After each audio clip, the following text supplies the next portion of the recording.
parti pour cette... Allez-y, je vous en prie, prenez place. Comme vos prédécesseurs, je vous laisse les 3 sièges du centre. Ah, Tout fonctionne, tout est en place. Allô. 44 000. C'est à quelques unités près le nombre de voitures électriques d'occasion qui se sont vendues au 3e trimestre en France. Un record pour la catégorie. Le marché a progressé de 10% par rapport au 2e trimestre 2025 et de 20% par rapport au 3e trimestre, par rapport à l'été 2024. Voilà une des données du baromètre Mobiliance Aver publié en ce début de semaine, dont certains de vous ont certainement pris connaissance. Et dans le même temps, 34 200 PHEV d'occasion ont trouvé preneur. C'est une petite baisse par rapport au trimestre précédent, mais ça reste une tendance haussière par rapport à l'an passé. Les professionnels continuent leur apprentissage de ces modèles, de ces segments que sont le véhicule électrique et le PHEV d'occasion. Ils apprennent à comment gérer les stocks, comment prendre le virage de l'électrique à leurs commerciaux, comment formuler des offres profitables et comment conjuguer les attentes des clients avec leurs enjeux de point de vente. J'ai le plaisir, pour en discuter aujourd'hui, de recevoir 3 figures de ce milieu du véhicule d'occasion. D'abord, Alexandre Michaud, directeur commercial de l'enseigne Starter. Bonjour Alexandre. Bonjour Grady. À ses côtés, vous trouverez Olivier Flavier, le VP Mobilité de Le Bon Coin, qu'on ne présente presque plus, Olivier. Bonjour Grady. Bonjour à vous. Et la 3e personne, Gilles Aubry, qui est du cabinet Nova MS, qui accompagne les réseaux de distribution dans leur transformation, dans leur optimisation du véhicule d'occasion. bonjour mon cher Grady. Merci à tous les 3. Merci de nous rejoindre. Et je voulais commencer par, finalement, poursuivre sur ces chiffres, l'état du marché des véhicules électriques et PHEV d'occasion. Vous le vivez au quotidien. Que pouvez-vous nous en dire? Quelle interprétation vous faites des stats qui ont été publiés fin septembre, messieurs? Oui, alors j'ai préparé quelques chiffres. Gilles, en tant que... Alors, ce qui est intéressant de dire, c'est que le véhicule électrique d'occasion, d'abord, il se vend par le biais de professionnels. Vous savez que 70% des VO en France sont vendus de particulier à particulier. En ce qui concerne le véhicule électrique d'occasion, on est seulement à 16% de particulier à particulier, 84% de pro. Donc ça, c'est la première chose. On est sur une différence particulière. Le deuxième sujet, c'est que le top 4 occupe 60% du marché. Numéro 1, la Zoé, elle a 15 ans. Numéro 2, la E208, c'est une voiture nationale aussi, donc elle est importante. Numéro 3, la 500 électrique. Et la Tesla arrive avec son modèle 3 en 4e position. On a une énorme concentration là-dessus. On apprend aussi par les différentes études qui ont été faites par l'AVER, par Mobiliance notamment, que les rotations de stock sont au-delà de 160 jours. Le métier, c'est 60, 70 jours habituellement, 40 jours pour les voitures très à la mode. Donc la voiture électrique d'occasion ne se vend pas très bien, mais elle se vend par des professionnels. Donc d'un côté, il y a une opportunité, de l'autre côté, il y a un risque. Opportunité, risque. J'imagine que chez Starter, vous le vivez. Comment vous voyez ce marché du véhicule d'occasion électrique PHEV? C'est aujourd'hui chez nous, justement, on aborde ces éléments au niveau des délais de rotation pour le coup. Les délais de rotation, nous, on les retrouve justement sur ces références-là. On a une certaine réactivité, on a une certaine rapidité sur Stop 4 qui vient d'être énoncé effectivement, avec toujours de notre côté, lorsqu'on a une justesse sur le prix, on a forcément une justesse dans les délais de rotation. Donc on est sur des délais qui sont effectivement plus longs que des véhicules thermiques, mais lorsqu'on a un véhicule qui correspond à une cible, à un prix sur un marché donné, et en fonction de la région dans laquelle le véhicule se trouve, là on retrouve, et nous de notre côté on a un maillage national au niveau de nos clients. Parce que mais vous le vivez, vous le sentez, cette croissance du marché que j'ai présentée, ça se lit aussi dans vos chiffres? Ça se lit dans nos chiffres. Aujourd'hui, on a 5% de notre stock pur qui est du véhicule électrique, une dizaine de pourcents qui est sur du PHEV. De notre côté, on achète en fonction surtout de l'anticipation donc des demandes clients qui nous sont faites, d'une part. Et ensuite de cela, on va aller regarder et analyser notre marché par rapport à ces références, par rapport aux opportunités de marché que l'on peut retrouver dans les multicanaux qu'on va utiliser dans le quotidien. Mais on ne le retrouve pas forcément au niveau de la volumétrie pure. Donc c'est 5% aujourd'hui. Moi, c'est 5% de l'activité pure qui est sur des véhicules à électrification. Là, on a l'avis du terrain, on a l'avis d'un commercial. Olivier, vous, grâce à la plateforme, vous voyez l'offre et la demande. Quelle est votre analyse de la situation là en octobre 2025 ? Alors c'est intéressant parce qu'effectivement, sur Le Bon Coin, on a quasiment toutes les voitures en France à tout moment. Donc, et quasiment tous les internautes qui viennent pour regarder les voitures en amont, 2-3 mois parfois avant l'achat d'une voiture. Donc on est capable d'anticiper un peu le marché, de voir ce qui va se passer dans les semaines à venir.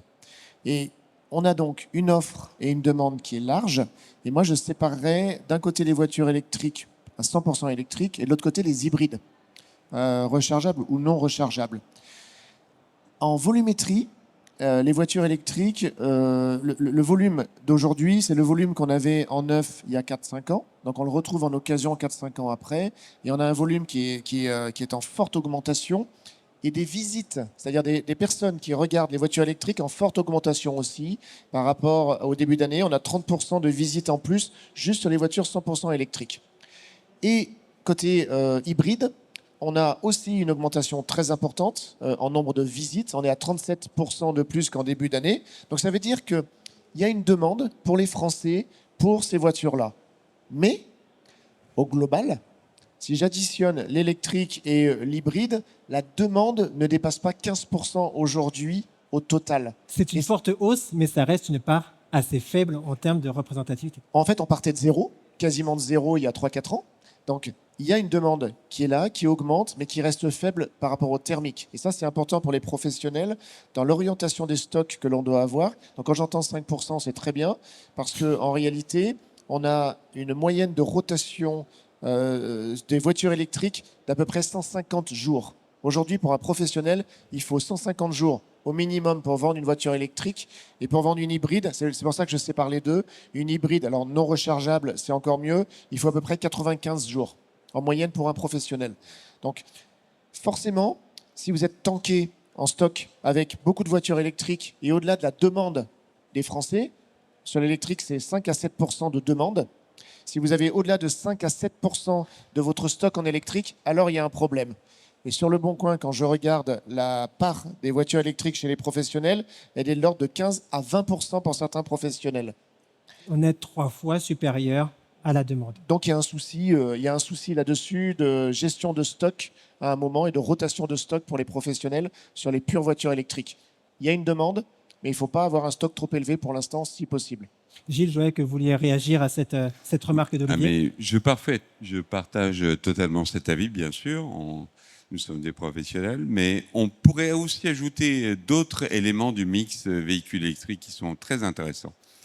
J'ai les statistiques. Plus une voiture électrique d'occasion est âgée, plus elle est longue à vendre.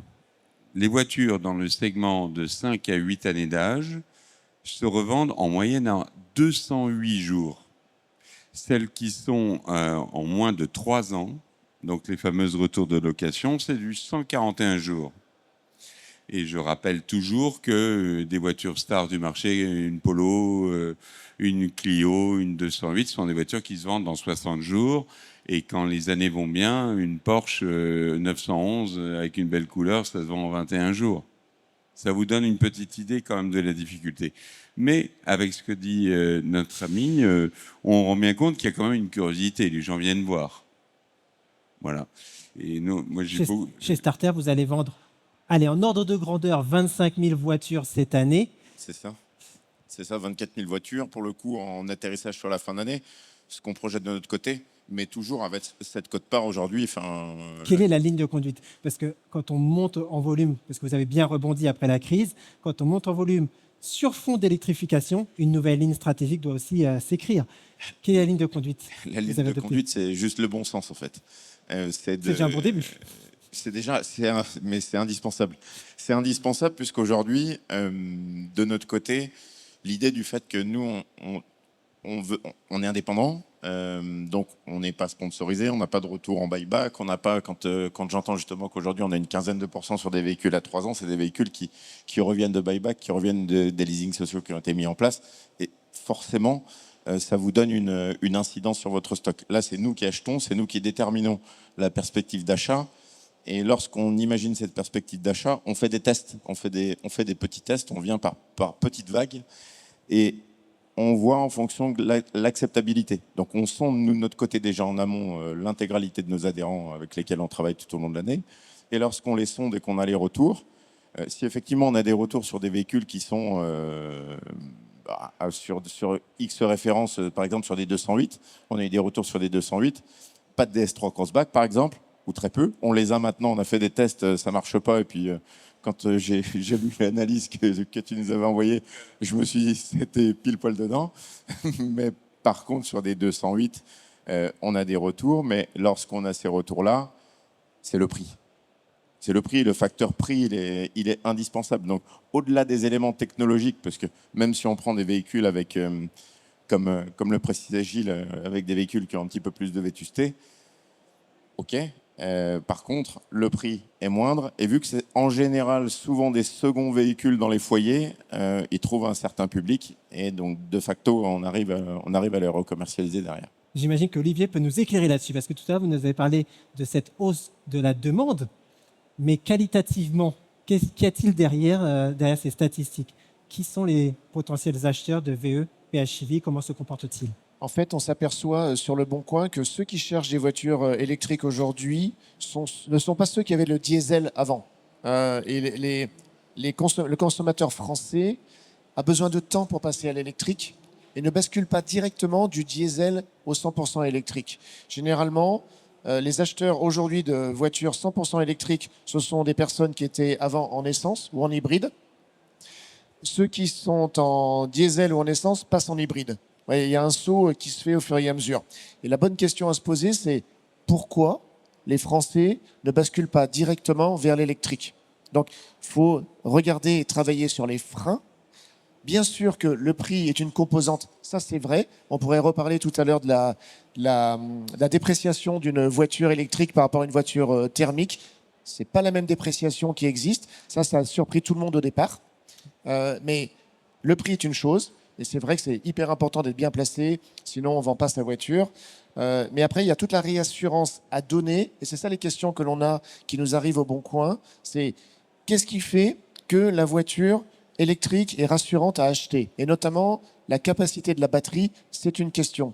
Notamment, les questions que l'on a aussi qui nous reviennent souvent, qui concernent les professionnels, puisqu'effectivement, 80% des voitures électriques aujourd'hui passent par les professionnels, c'est le vendeur que j'avais en face de moi en occasion ne m'a pas bien vendu l'électrique. Il ne m'a pas rassuré. Ça, c'est un sujet, on en parlera justement, le comportement des vendeurs, très intéressant, la formation. Gilles, vous vouliez réagir au propos d'Olivier? Ah oui, parce que Olivier parle justement des peurs et des freins. Et je constate qu'en fait, ça fait de nombreuses années qu'on raconte n'importe quoi, mais même certains journalistes, alors pas toi, Grady, bien sûr, mais on voit n'importe quoi. Vous allez sur Google, et chaque fois que je prends un taxi à Paris, je lui pose la question, mais monsieur, pourquoi vous n'avez pas pris de voiture électrique? Alors, ils ont tous en bouche des mots comme autonomie, genre de choses. Alors, je me suis dit, mais quelle est l'étude la plus intéressante sur le sujet? Et l'AVER avait, avec l'ADEME, sorti une étude passionnante en début d'année. Ce qui ressortait dans le top 5 des peurs, c'est d'abord en numéro 1, la durée de vie de la batterie. Alors, pour votre information... On revient à ce que disait Olivier, justement. Une durée de vie de batterie, elles sont garanties toutes 8 ans. Et aujourd'hui, on constate que des Zoé qui ont 15 ans et qui devraient avoir plus que 25% de batterie en ont encore 80%. Deuxième sujet, le coût total de possession du véhicule. Oui, c'est vrai, l'investissement est plus important. Et on constate qu'on a des taux d'électrification plus importants sur les grosses berlines que sur les petites voitures. On a aussi le risque de l'incendie. Alors là, on nous a tous montré des Tesla avec des flammes de 10 mètres. Personnellement, je roule en voiture électrique. Je viens de commander ma 3e voiture électrique. Et je peux vous dire que le risque, il n'y en a strictement aucun. L'entretien est peu coûteux. Ça, c'est une réalité. On aurait pu en parler avec le patron de Point S tout à l'heure. mais aller faire sa révision, c'est quand même 4 fois moins cher. Et par contre, on ne voit pas arriver certaines choses comme le SOH, donc l'évaluation de l'usure de la batterie, les fameux outils d'évaluation. Le vendeur ne fait pas son travail. Et je crois que le camp numéro 1 sera celui de la pédagogie du vendeur, expliquer le niveau d'usure de batterie. Quand vous achetez une voiture qui a 3 ans et qui reste encore 97% de batterie alors qu'elle a 40 000 km, je crois très sincèrement que ça peut rassurer le client. Mais peut-être aussi que l'État doit faire son travail et faire aussi de la pédagogie sur ce sujet-là. Cette transparence, cette pédagogie, que ce soit chez les plateformes de diffusion des annonces ou chez le vendeur starter à pro comme à particulier, vous avez un rôle à jouer là-dedans. Quelle est l'approche et que pouvez-vous apporter de concret ? Le rôle, pour venir en complément de ce qu'évoque Gilles, c'est vraiment notre rôle est primordial là-dedans, dans le sens où le test SOH, ne serait-ce que pour une bonne lecture, une bonne information et une véracité dans ce que l'on transmet aujourd'hui au client final, parce que l'élément, on vend en particulier, effectivement, le marché se compose de professionnels, mais il ne faut pas oublier que le professionnel a un client final particulier au bout, hein, il ne les collectionne pas, les voitures sur son parc. Donc l'idée, c'est de vendre cette voiture-là et de transmettre les bonnes informations. Nous, je vois on a un centre de reconditionnement chez nous, où l'intégralité des véhicules et 100% des voitures sont testées avec le SOH, de manière à ce que l'on délivre un certificat pour nous, mais on le délivre pour notre partenaire qui va le donner à son client et pour apporter de la rassurance. Et déjà, c'est ce premier élément-là qui fait déjà une bonne information, de travailler positivement en amont, de travailler professionnellement, de travailler avec une vraie exigence sur le traitement de ce véhicule-là, et donne une certaine crédibilité, puis accentue, j'allais dire, la vitesse de rotation, parce qu'aujourd'hui, on sait que les stocks coûtent cher dans nos établissements, et on a cette volonté-là, justement, de professionnaliser l'ensemble du monde de la distribution, parce que c'est nos clients, pour qu'on puisse avancer dans le bon sens, et tous ensemble. Et vous, Olivier, quand on parle de tout ça, de cette transparence, comment vous pourriez contribuer ? Nous, notre métier, c'est d'avoir le plus possible de voitures de professionnels et de leur faire vendre le plus de voitures à l'ensemble des particuliers qui viennent sur le site. Et donc, plus on met d'informations, plus ça rassure. Le SOH, c'est un élément. Alors après, pareil, SOH, il y a même encore 6 mois, j'avais des concessionnaires en face de moi en VO qui ne savaient pas ce que c'était que le SOH. Et donc, on me l'a encore dit hier sur un stand, un spécialiste qui m'a dit « Je parle avec des distributeurs, ils ne connaissent pas du tout. » Mais c'est pas normal, parce que... c'est pas normal. Si déjà, nous, dans la profession, les gens ne savent pas ce que c'est que le SOH, la capacité restante de la batterie, comment on va l'expliquer aux particuliers ? Donc, ce que l'on a fait, on a commencé à intégrer le SOH. Donc, chaque professionnel qui le met dans sa fiche ou dans les logiciels gestion de stock style PVO2, chaque fois que vous mettez le SOH, ça remonte en visible sur le Bon Coin et on explique ce qu'est la capacité restante de la batterie. C'est comme ça qu'on va démocratiser et aider le particulier. Le total cost of ownership, le coût total de détention du véhicule électrique, ça, c'est pas quelque chose qui est passé dans la culture française pour l'instant. Moi, je la comprends parce qu'il y a pas mal de sites à l'étranger qui le font et dans les cultures anglo-saxonnes notamment, c'est une pratique de travailler sur le total cost of ownership. C'est pas quelque chose qui passe bien. Pour vous, ce sera la prochaine évolution parce qu'on travaille sur le prix. Après les crises de 2008-2012, on a commencé à travailler sur des prix loyers. Ce serait quoi demain dans la manière de communiquer sur un tarif ? Ce serait de communiquer sur le TCO, sur le coût total de détention d'un véhicule lorsqu'on communique. Intellectuellement, oui. Mais après, il ne faut jamais oublier le consommateur français. Et le consommateur français, il est très, très éloigné de ça. Et effectivement, avec tout ce qu'ils entendent dans les médias qui font peur, ça crispe les mondes. Donc, c'est là où, encore une fois, on en revient à ce que la vente de la voiture électrique d'occasion, elle est faite en point de vente aujourd'hui. Elle n'est pas faite sur nos sites. Et jamais on vendra des voitures à la place des concessionnaires, des marchands ou des spécialistes mandataires. Toujours, la voiture, elle sera vendue par quelqu'un. C'est ces personnes-là qui doivent décrypter à un particulier ce que c'est qu'un SOH, ce que coûte un entretien, l'avantage d'une électrique ou d'une hybride par rapport à une thermique. Ça ne veut pas dire qu'il y en a une qui est mieux que l'autre, mais est-ce que ça répond déjà, première question, aux besoins de la personne que vous avez en face ? Et on parlait des taxis, c'est exactement ça. Je pose la même question aux taxis. Quand je suis dans une voiture électrique taxi, je dis pourquoi vous avez acheté une voiture électrique ? Et pareil, ceux qui n'en ont pas. Chaque fois, les réponses, même pour un même métier, ils n'ont pas les mêmes réponses. C'est impressionnant. Donc ça veut dire que ils ne voient pas les mêmes besoins. C'est pas un mal, mais ça veut dire que le vendeur de véhicules d'occasion doit d'abord regarder le besoin du particulier pour lui vendre la bonne voiture. Parce qu'il ne sait peut-être pas lui vendre aussi. Hein. Après, c'est qu'une question Parce de, que- je pense. Parce qu'il y a encore une autre question derrière, c'est est-ce que c'est rentable? On voit aussi beaucoup de vendeurs qui se disent une vente de voiture électrique, j'en veux pas, ça n'est pas du tout rentable, je vais perdre de l'argent. Aujourd'hui, est-ce qu'on peut avoir une activité VO électrique PHEV profitable? Parce que c'est ça le fond de la question. Mais on peut faire le lien justement entre le financement et la profitabilité. 34% des voitures électriques vendues sur le marché français et par les professionnels sont vendues à l'aide d'une location option d'achat ou location longue durée. 34%. Aujourd'hui, on ne sait pas quoi faire pour monter des LOA LLD sur des voitures qu'on aurait repris à des particuliers puisque la TVA est figée. Et moi, j'ai le plaisir de travailler pour des organismes d'État en ce moment et mener une réflexion sur comment peut-on s'en sortir. Et ma suggestion est, puisqu'il y a de la TVA sur les engagements de rachat et qu'on va pouvoir faire de la LOA, bien exceptionnellement, au nom de l'environnement, au nom des engagements de la France sur les 50 prochaines années et de notre politique, nous pourrions, par exemple, passer la TVA de 20 à 5% sur les voitures qui ont de la TVA. Et en ce qui concerne les véhicules ex-particuliers où la TVA est figée, pour qu'elles puissent rentrer dans le système de LOA avec un tarif, une tarification compétitive, mettre en place un système de bonus qui ne touchera que 20% des ventes du marché de l'occasion électrique. Donc à peu près, voilà, à terme 200 000 voitures seulement. Donc on a quand même pas mal de leviers, mais à partir du moment où un vendeur a été formé sur la voiture électrique, qu'il la connaît, qu'il la comprend et qu'il argumente et qu'il règle les problèmes de pédagogie, eh bien, nous avons moyen d'augmenter. Dans mon cabinet, nous avons formé un peu plus de 800 vendeurs occasion en France et à peu près autant en Europe dans plusieurs pays. Mais à chaque fois que mes formateurs sortent, dans les 3 mois qui suivent, les ventes augmentent en moyenne 27%. Parce que les premiers à ne pas être convaincus sont les vendeurs. Alors, un vendeur vous dit « Mais moi, j'ai essayé la voiture électrique. » Oui, tu es allé jusqu'au bout de la rue, tu es rentré chez toi ce soir. Est-ce que tu as fait 800 km en voiture électrique? La réponse est non.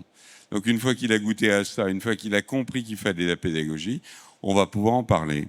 Et je ne sais pas si je peux me permettre d'en parler, mais on a créé un programme qui s'appelle Inlay.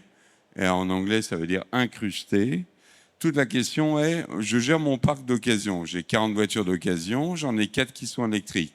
Est-ce que je dois les mettre dans le fond avec un petit drapeau vert et un autocollant? Première solution.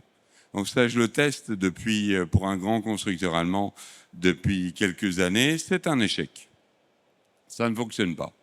Donc on s'est dit, tiens, think out of the box, pensez en dehors de la boîte, pensez autrement. Nous avons, pour un grand constructeur français, dans tous ces pays d'Europe, poussé à prendre la 208, je n'ai pas dit 208, non. On a mis les E208, on les a mis au milieu des 208. Et en mettant les E208 au milieu des 208, vous savez ce qu'ils font, les clients? Ils disent, ah, mais vous, monsieur le vendeur, vous en pensez quoi de la E208? Et boum, ça y est, on commence à parler de la voiture électrique. Si on l'avait mis au fond, on n'en parlait pas. Et 1 fois sur 4, on la vend à quelqu'un qui vient pour une thermique. Juste parce qu'on a parlé électrique et qu'on a parlé autonomie, on est allé brancher la prise. Alors dans mes formations, on a plein de petits modules, on a 4 petits modules comme ça. J'imagine que ces propos font écho. Est-ce que vous parliez tout à l'heure des mini-tests? Ça fait écho ou... Ça fait complètement écho, ça fait sens, je suis bien d'accord. Et puis aujourd'hui, faut inclure... De toute façon, ce sont des véhicules qui font partie du paysage. Ils sont là, on va en avoir, on en aura demain, on en rentrera d'autres demain. Donc à un moment donné, adaptons-nous à une demande certes plus mince que sur du véhicule thermique, mais adaptons notre offre, adaptons notre manière et notre stratégie de commercialisation pour pouvoir justement, encore une fois, essayer d'aller chercher de la performance, parce que ces véhicules-là, il va falloir les vendre. Donc le fait de réduire une TVA, le fait je trouve que c'est une très bonne idée. Ces propositions-là, oui, j'allais vous demander, ce sont des propositions qui pour vous font sens. Oui, il manque que le ministre, hein, c'est tout. Complètement. Bon. Le dossier est prêt. mais c'est vrai que dans l'absolu, il ne faut pas être réfractaire à ce marché. En tous les cas, nous, de notre côté, on essaie de s'ouvrir, on essaie de l'ouvrir, et on voit, on a des acteurs partenaires qui travaillent avec nous, qui deviennent des spécialistes du leasing électrique, Parce qui que c'est reconditionnent ces véhicules, parce qu'aujourd'hui, ça fait partie de l'environnement. Nous, on reconditionne ces véhicules-là pour justement repartir sur une deuxième vague, on va dire, de commercialisation. Et là, on arrive à toucher du monde. C'est d'ailleurs l'une des actualités de votre site, de votre stand aujourd'hui, la location pour compte que vous lancez. C'est En ça. quelques mots, est-ce que vous pouvez expliquer au public l'idée, l'approche de Starter derrière ce concept? L'approche de Starter, elle est relativement simple. Aujourd'hui, on développe des outils. On développe des outils depuis plus de 30 ans maintenant à destination des professionnels de l'auto. On vient vouloir faciliter l'accès au business et à l'univers de la vente automobile qui n'est pas forcément accessible à tous ou qui n'est pas découvert par tous. Donc, on les invite à essayer et à vouloir vraiment créer cette valeur dans leurs entreprises.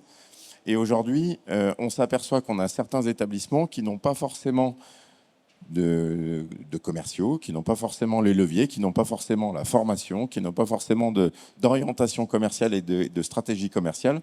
Donc, on a mis en place à travers le club, donc, qui est un accès aujourd'hui où on fait bénéficier de certains services qu'on a développés en interne chez nous pour les adhérents de notre communauté, donc qui est composé de 450 adhérents pour le moment. Et on s'adresse à un panel qui est du très petit établissement à un établissement à dimension européenne. Donc le prisme est large.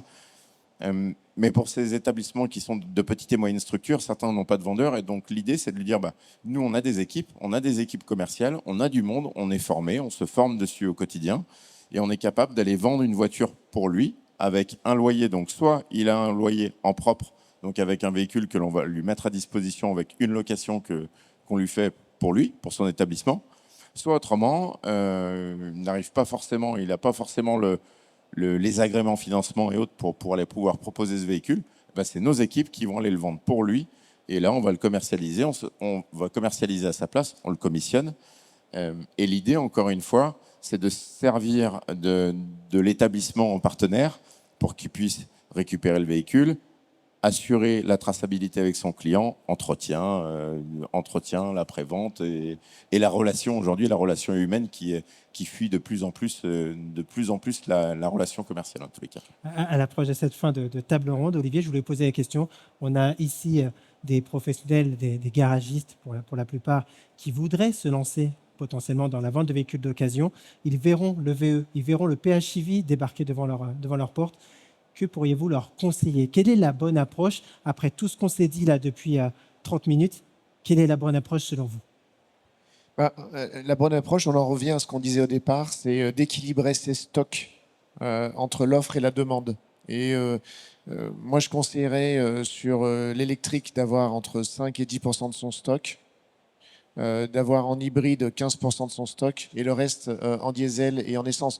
On n'oublie pas quand même qu'en France, on a 40 millions de voitures qui circulent. L'électrique représente aujourd'hui une faible part dans l'ensemble. Donc si j'étais garagiste dans votre exemple, je regarderais encore beaucoup le thermique aujourd'hui. J'ai rien contre l'électrique évidemment, rien contre les hybrides rechargeables évidemment. C'est le sens de l'histoire. Mais avant qu'on arrive à des stocks importants sur l'électrique, il va s'écouler encore 2-3 ans.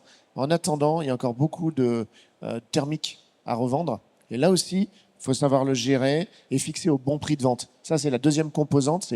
On en a parlé. Il faut rassurer l'internaute, mais il faut aussi fixer le bon prix sur ces voitures. Des fois, je le vois sur le Bon Coin, à 150 ou 200 euros près parfois, en prix de vente, il y a 0 lead. Ou alors j'en ai 10. Si j'en ai 10, c'est pas normal. Ça veut dire que j'ai pas mis assez cher. Si j'en ai un 0, c'est pareil. Voilà. Et si j'en ai 0, c'est pas normal non plus. C'est qu'on ne va pas vendre la voiture. Voilà. Donc c'est toujours pareil. C'est pour ça qu'on a des outils pour ça. Mais il faut fixer le bon prix de la voiture. Ça ne veut pas dire pas cher. Ça veut dire le prix auquel l'internaute va vouloir déclencher l'acte d'achat. Beaucoup de thermiques, mais peut-être pas, parce que chez Starter, vous poussez aussi quelques électriques. Finalement, si on a le bon prix, Même le plus modeste des garagistes peut s'y mettre. Oui, oui, oui, le garagiste peut s'y mettre, effectivement, mais je rejoins Olivier là-dessus aujourd'hui. Enfin, clairement, Piano. voilà, piano. Enfin, soyons encore une fois avec du bon sens. Aujourd'hui, nos partenaires sont vraiment, enfin, nous représentent de partout, enfin, surtout sur les aspects, sur des aspects aujourd'hui en campagne, etc. Et aujourd'hui, un véhicule électrique en campagne, quand vous allez vendre un véhicule à Clermont-Ferrand, au fin fond de l'Auvergne, vous allez le dire à un partenaire, mets de l'électrique chez toi. Enfin, ça va passer un petit peu. Il va dire, bah, viens le vendre à ma place, tu verras. Là, c'est pas pareil. Gilles, un mot pour la fin, justement. Oui, alors moi je regarde Qu'est-ce que toujours tu en le client, et en complément de ce qu'Olivier et Alexandre ont dit. Un tiers des clients, ils viennent, ils ne veulent pas d'électrique. Bon, il y a bien quelqu'un qui m'a expliqué il y a quelques jours que l'intelligence artificielle n'avait pas d'avenir. Hein. Vous me direz, peut-être qu'un de mes ancêtres, quelqu'un m'a dit, jamais les êtres humains ne rouleront en voiture, ils auront toujours des chevaux. Bon, ça se vérifie aujourd'hui. Donc un tiers, ne perdons pas notre temps avec ces gens-là. Ils s'y mettront plus tard. Un tiers des gens, ils veulent des électriques comme moi. Moi, je suis un fanatique d'électrique, j'adore ça. Donc, ok, ils viennent acheter une électrique. Par contre, travaillons sur le dernier tiers, celui qui a un pied dans les deux mondes. Et je crois que c'est peut-être même plus qu'un tiers, ces clients-là. De quoi ont-ils envie? Ils ont envie d'avoir des informations, ils ont besoin d'avoir de la pédagogie, ils ont peut-être jamais essayé de voiture électrique, ils ont peut-être besoin d'avoir des informations sur l'état du véhicule, les solutions, parce qu'une fois que ce client qui hésite et qui vient essayer cette voiture électrique, je vous assure que les ventes augmentent. Toutes les personnes que nous avons formées chez Nova MS, je le disais, la moyenne c'est 27% d'augmentation des ventes uniquement en mettant en place de la pédagogie, des essais, des voitures incrustées, ce genre de choses. C'est incroyable. Et beaucoup de vendeurs qui me disent « Ah, j'étais à 6 mois de la retraite, la voiture électrique, j'en ai rien à faire, ça m'embête et tout, c'est la fin du monde. » Et puis, oh tiens, je rallongeais de 1 an, je partirai un peu plus en retard, c'est un nouveau challenge, c'est marrant, c'est super. Je pense à un groupe très connu dans la montagne, là-bas, en Savoie. Comme quoi c'est possible en montagne. Vous. Et ce groupe-là, on a augmenté les ventes de manière radicale. Je pense à un autre groupe dans le nord de la France. Où, Bref, partout en France, on peut avoir des opportunités. Mais partout. Alors j'ai vu que ça se vendait plus en Corse, mais la Corse, c'est un marché un peu spécifique où on ne vend pas de voitures très longues. Mais bon, voilà, je crois qu'il faut s'y mettre. Mais il n'est pas encore temps d'avoir une politique de sourcing en pur électrique. Il faut faire, comme le disait Alexandre, bien choisir le bon petit produit. J'imagine que ça peut être une Fiat 500e Complètement. qui se vend prix client en lounge 14,9, un truc comme ça, qui s'achète chez vous un peu moins cher et avec une bonne garantie. Merci messieurs, merci beaucoup. Merci Grady. Merci à tous de nous avoir suivis pendant cette petite demi-heure. J'espère qu'on vous a donné matière au moins à réfléchir, à discuter avec vos collaborateurs. Le sujet n'est pas terminé, on en reparlera. Vous pouvez nous suivre le journal d'automobile sur notre site internet et sur LinkedIn. Quant à moi, je repars en quête d'informations puisque bientôt on tournera une émission sur les nouveaux codes de la distribution du VO en France. Ce sera retrouvé dans quelques semaines sur nos réseaux. Merci à tous, merci à la régie pour son travail et je vous souhaite un bon après-midi, bonne visite.